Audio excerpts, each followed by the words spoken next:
Bonjour tout le monde, nous sommes le groupe Partage et nous allons vous présenter dans cette vidéo notre projet, les différents acteurs qu'il mobilise et l'intérêt qu'il présente.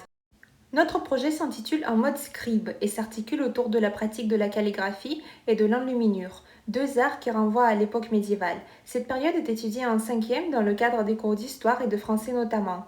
Pour dynamiser leur enseignement et les rendre plus concrets, les professeurs cherchent à impliquer davantage les élèves, surtout lorsqu'ils évoquent une époque soumise à autant d'idées reçues assez péjoratives. En proposant des activités autour de la calligraphie et de l'enluminure, qui sont deux arts extrêmement rigoureux, les professeurs mobiliseront davantage l'attention et la concentration de leurs élèves. C'est aussi un moyen de revaloriser l'écriture et le travail manuel, de plus en plus mis à mal par l'affirmation du numérique à l'école. Notre projet mobilise donc deux classes de 5e du collège Léonard Limousin à Limoges. Il se déroulera entre le retour des vacances d'hiver et le départ en vacances de printemps, du 28 février au 15 avril 2022.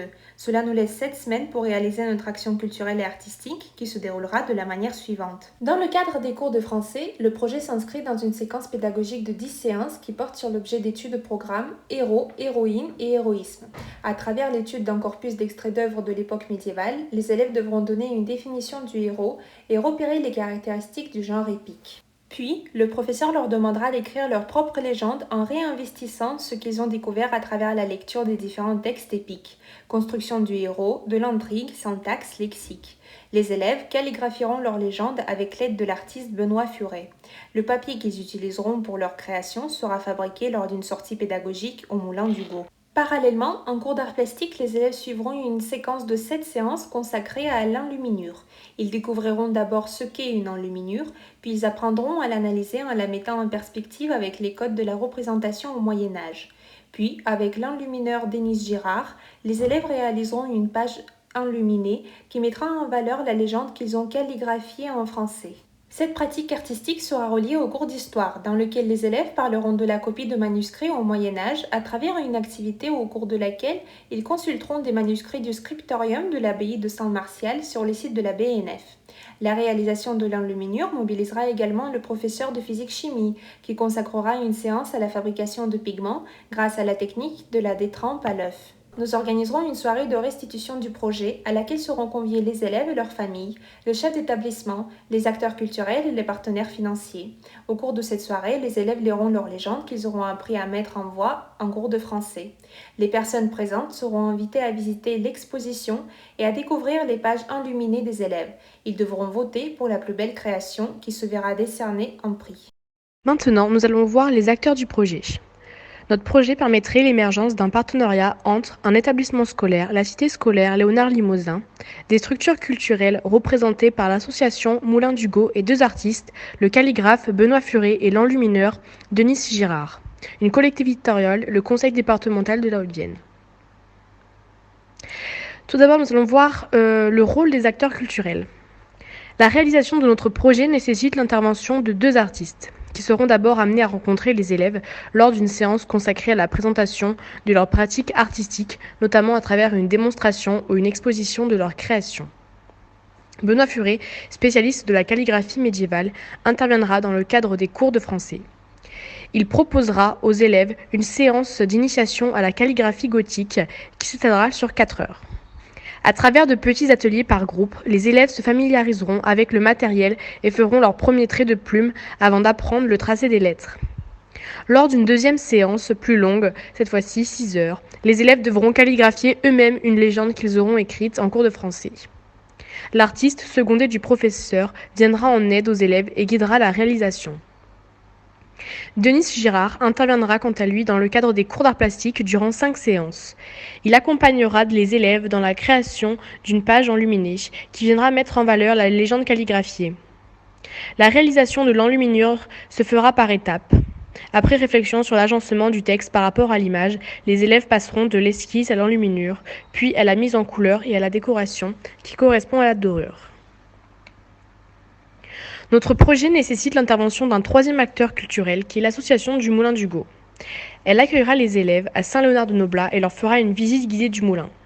L'après-midi, elle proposera un atelier autour de la fabrication du papier. Les élèves repartiront avec leurs feuilles de papier sur laquelle ils réaliseront leurs pages enluminées et calligraphiées. Parmi les acteurs du projet, nous avons mentionné la participation du conseil départemental de la Haute-Vienne. Il assurera une partie du financement du projet avec le soutien de la DRAC de Nouvelle-Aquitaine. Pour faire les démarches de demande de subvention auprès de nos partenaires financiers, nous avons établi un budget prévisionnel. Selon nos prévisions, l'artiste enlumineur interviendrait 11 heures sur le projet, et quant à l'artiste calligraphe, celui-ci interviendrait 22 heures. Le coût total pour le financement des artistes s'élèverait à 1 980 €. Pour rémunérer les heures effectuées par les intervenants, nous avons participé à la campagne Pacte en mars 2021. Si notre projet est retenu, nous obtiendrons le soutien de la DRAC. Pour financer le transport pour se rendre au Moulin du Gau, nous ferons une demande de subvention au Conseil départemental de la Haute-Vienne. D'après nos calculs, le prix du trajet aller-retour entre Limoges et Saint-Léonard-de-Noblat serait d'environ 1 470 €. La visite du Moulin du Gau, ainsi que de l'atelier autour de la fabrication du papier, coûterait 18 € par élève, soit 1 008 € au total. Pour financer cette sortie pédagogique, nous nous tournerons également vers le Conseil départemental de la Haute-Vienne. Enfin, l'achat du matériel artistique, dont le coût tourne aux alentours des 300 €, sera pris en charge par l'établissement lui-même. Nous allons enfin vous présenter les points forts de notre projet, qui s'inscrit dans une véritable démarche pédagogique qui associe les 3 piliers fondamentaux de l'EAC, à savoir les rencontres, les pratiques et les connaissances. Alors pour ce qui est des rencontres, notre équipe place au cœur de sa démarche le partage et l'ouverture aux autres, qui sont pour nous des valeurs essentielles à développer dans le cadre d'un projet d'éducation artistique et culturelle. Les élèves auront l'occasion de rencontrer 2 artistes dont le profil et la démarche correspondent parfaitement à l'état d'esprit du projet. Benoît Furet est un artiste calligraphe qui se passionne pour l'époque médiévale. Dans son travail, il accorde une grande importance à la lecture des textes de calligraphie. Il dépoussière également l'image de son art en associant dans ses créations un style d'écriture moyenâgeux à une certaine modernité. Et donc cela devrait vraiment plaire aux élèves.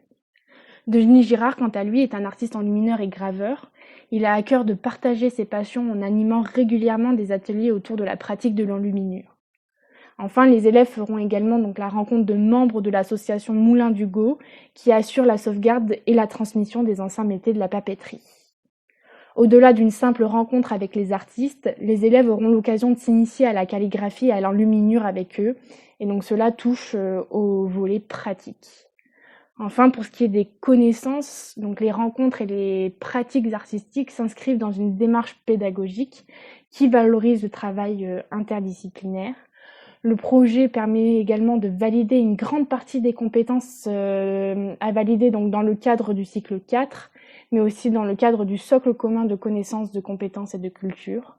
Mais la plus-value du projet ne se limite pas au domaine scolaire, puisque la pratique de la calligraphie, tout comme celle de l'enluminure, permet de développer des facultés utiles aux élèves tant dans leur parcours scolaire que dans leur vie quotidienne, telles que l'attention, la concentration, la précision.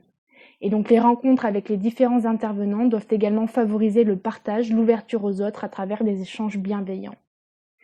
Par ailleurs, notre projet contribue à une valorisation du patrimoine local. Par exemple, le Moulin du Gau se situe à proximité de Limoges, et donc si les élèves ont apprécié la visite, ils pourront toujours y revenir avec leur famille, et donc cela offre une plus grande visibilité aux partenaires culturels locaux. De même, le projet donne aux artistes indépendants la possibilité de valoriser leurs travaux et de se faire connaître. Enfin, l'activité proposée en histoire autour des manuscrits de l'abbaye de Saint-Martial invite les élèves à redécouvrir leur ville et à s'intéresser à son patrimoine historique très riche.